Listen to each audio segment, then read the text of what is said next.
नमस्कार, झारखंड विशेष चैनल में आपका स्वागत है। आज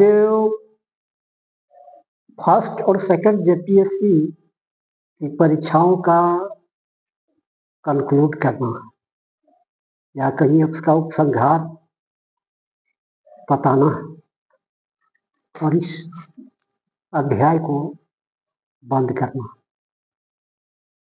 इसके पहले झारखंड कर्मचारी चयन आयोग द्वारा जो परीक्षा ली गई है सीजीएल की, उसके बारे में कुछ बात बताता हूँ। जैसे सीआईडी की जांच अभी चल रही है, तो कल की सुनवाई के बाद में 26 मार्च की तारीख दी गई। मुझे नहीं लगता है कि सीआईडी की जांच में छात्रों को लिए कोई बेहतर परिणाम की आशा कर सकते हैं। झारखंड का जैसा इतिहास रहा है, आज तक एक भी परीक्षा ऐसी नहीं ली गई है जो विवादों में नहीं घिरी है, जो मामला कोर्ट में नहीं गया है और जिससे छात्रों को न्याय मिला। तो मैं नहीं समझता कि छात्रों को इस परीक्षा की रद्द होने की आशा करनी चाहिए। यदि पेपर लीक हुआ है और पेपर लीक कंपनी के चूक से या उसकी गलती से हुई है, तो छात्र कुछ आशा कर सकते हैं। अभ्यर्थी हो सकता है कि परीक्षा रद्द हो जाए या फिर से परीक्षा ली जाए। लेकिन अगर पेपर लीक की घटना सत्ता में बैठे लोगों का प्रायोजित कार्यक्रम है, तो मुझे नहीं लगता है कि अभ्यर्थियों को कोई न्याय मिलेगा। तो मैं तो यही सलाह देना चाहूँगा कि अभ्यर्थी अब अगली परीक्षा का इंतजार करें, फिर उसके आंदोलन की रूपरेखा भी अभी ही बना लें। क्योंकि झारखंड का जो रिकॉर्ड है, नियुक्तियों में घोटालों की शुरू से ही परंपरा रही है। झारखंड में एक भी ऐसा काबिल और ईमानदार नेता नहीं है जिस पर भरोसा किया जा सके। तो जेएसएससी सीजीएल की परीक्षा मुझे नहीं लगता है कि रद्द की जाएगी और छात्रों को कोई न्याय मिलेगा। न ऐसा कभी हुआ है और न मुझे होने की उम्मीद लगती है। खैर, देखिए आगे क्या होता है। तो मैं बात करता हूँ फर्स्ट जेपीएससी और सेकंड जेपीएससी की परीक्षाओं के परिणाम और उनकी जांच के बारे में। झारखंड में संवैधानिक पदों पर बैठे हुए लोग, मंत्री, विधायक, आईएएस अफसर और सरकारी वकील जिस प्रकार से अपनी पद की गरिमा को खोकर और ऐसा आचरण किया जो कि अपराध है और उनको सजा मिलनी चाहिए, पर सीबीआई जांच में ऐसा नहीं लगता है कि वैसे लोगों को सजा मिलेगी या सीबीआई इस बात की प्रशंसा करेगी। तो जैसा कि मैं पहले बता चुका हूँ कि जो जो बिंदु मैंने उठाए थे लोक सेवा आयोग के अध्यक्ष से और उनसे स्पष्टीकरण की मांग की थी या सूचना अधिकार से मांगा था, पर किसी का जवाब उसने दिया नहीं।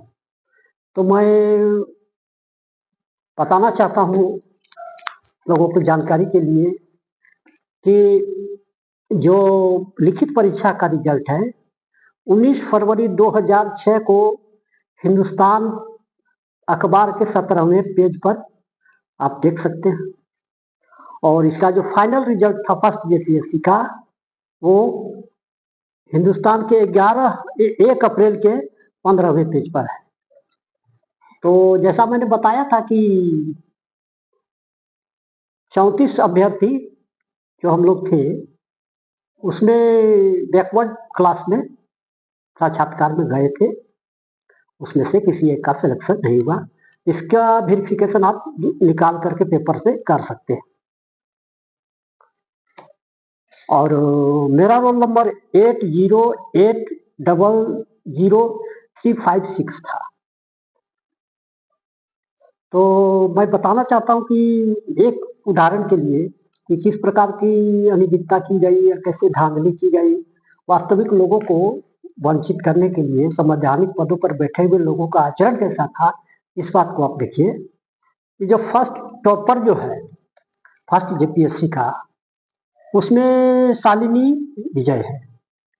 इसका लिखित में नंबर है टोटल 849 और मेरा नंबर है 731। अब लिखित में मेरे नंबर से शालिनी विजय का नंबर 118 ज्यादा है।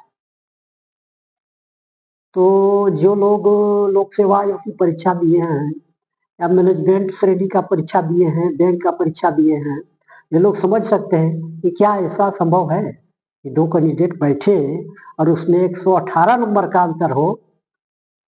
ऐसा हो सकता है क्या? ये बिल्कुल असंभव है। या तो मेरा नाम होना चाहिए, मेरा नाम नहीं होना चाहिए, या शालिनी विजय का नाम नहीं होना चाहिए। दोनों एक साथ इंटरव्यू में नहीं बैठ सकते हैं, क्योंकि इंटरव्यू देने वाले का हर एक का बराबर चांस रहता है। लेकिन यहाँ तो हर नियम और हर प्रक्रिया का उल्लंघन किया गया। पता नहीं कार्मिक विभाग ने कैसे इस रिजल्ट को देखा नहीं, या जानबूझकर उसके अफसरों ने भी ऐसा ही काम किया जिससे कि लोगों को वंचित किया जा सके। जो वास्तविक जो प्रतिभाशाली अभ्यर्थी थे उनको वंचित करने के लिए सारी साजिश की गई। और इन पर तो बाकायदा मुकदमा चलाना चाहिए, इनकी संपत्ति जब्त होनी चाहिए, और जो इंटरव्यू दिए हैं उनको मुआवजा सरकार की तरफ से देना चाहिए। लेकिन सीबीआई का जो जांच है वह निष्पक्ष और ईमानदारी से नहीं किया गया है, मैं ऐसा कह सकता हूं। और मैं पूरी जिम्मेवारी से ये बात कहता हूं कि सीबीआई का जांच जिस तरह से होना चाहिए उस तरह से नहीं हुआ। और 2012 से जांच चलती रही और 2024 में भी अभी तक इसका परिणाम तक नहीं पहुंचा है। इसके साथ ही मैं फर्स्ट जेपीएससी की परीक्षाओं में जो धांधली हुई है उसके अध्याय को यहीं पर क्लोज करता हूं। और सेकंड जेपीएससी का जो बात है, तो मेरा एक पदाधिकारी से नजदीकी था, या कहिए मेरा ही पदाधिकारी थे। तो एक बार ये लोग जो सो सेकंड जेपीएससी वाले बर्खास्त हो गए थे। तो वारंट होने की बात थी तो फरार हो गए थे सारे अफसर लोग सेकंड जेपीएससी के। तो ये लोग बच कैसे गए? बच कैसे गए, तो ये कहानी जो सो पेपर में तो छपा कि कोर्ट में गया, लोग गए और बच गए। लेकिन जो उन्होंने बताया उस अफसर ने, मैं वही बात आप लोग को बताता हूँ। जैसा कि मुझे याद है, इसमें 172 अभ्यर्थियों का चयन हुआ था विभिन्न सेवाओं में। तो जब ये लोग बर्खास्त हो गए तो इन लोगों ने 1-1 लाख रुपया चंदा किया, और चंदा करने के बाद भी लोग हाई कोर्ट के आदेश के विरुद्ध में सुप्रीम कोर्ट लोग गए। अब सुप्रीम कोर्ट में या कहाँ क्या ये लोग सेटिंग किया, ये हमको नहीं जानकारी, न हम उस बात को कह सकते हैं। लेकिन जैसा कि उस अफसर ने मुझे बताया था कि उन्होंने राम जेठमलानी को वकील रखा था, और गए कोर्ट में। किस जज के यहाँ गए, कैसे क्या हुआ, मुझे नहीं जानकारी। लेकिन जब केस था, सरकार की तरफ से वकील को वहां जाना था, उस दिन वह वकील, सरकारी वकील लापता हो गया, कोर्ट में गया ही नहीं। अब क्या सेटिंग थी, कहाँ सेटिंग थी, मुझे नहीं पता। लेकिन सरकारी वकील नहीं गया। अब उसका भी इसमें इन्वॉल्वमेंट था, उसका बेटा है, क्या है इसमें, ये मुझे नहीं पता। सीबीआई ही बता सकती है कि ये क्या हुआ था इसमें। तो वकील नहीं गया, अपीयर नहीं हुआ। और जज का भी देखिए कि एक ही डेट में उन लोगों के पक्ष में तुरंत निर्णय दे दिया। ये तो कितना सही हुआ ये तो आप भी बता सकते हैं। क्या ऐसा होता है कि एक डेट में कोई अपीयर नहीं हुए एक्सपायरी डिग्री दे दिया जाए? ऐसा होता तो नहीं है कोर्ट में। अब कहाँ-कहाँ सेटिंग हुआ, क्या हुआ ये मुझे नहीं पता, मैं बता भी नहीं सकता, लेकिन इस प्रकार से इन लोगों ने किया। तो अंत में मैं यही कहना चाहता हूँ कि फर्स्ट और सेकंड जेपीएससी के जितने भी सिलेक्टेड हैं, जो अफसर भी बने हुए हैं, उनका बिल्कुल ही नियुक्ति गलत ढंग से हुई है। वे लोग अफसर में नियुक्त होने के काबिल नहीं हैं और सरकार उनको तुरंत बर्खास्त करे।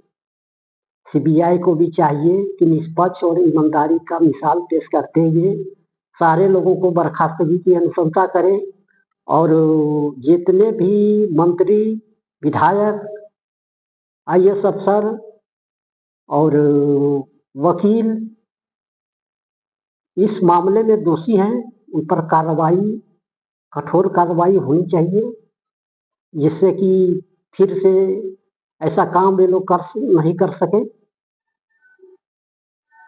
तो मैं इसी के साथ ही इस वीडियो को क्लोज करता हूँ।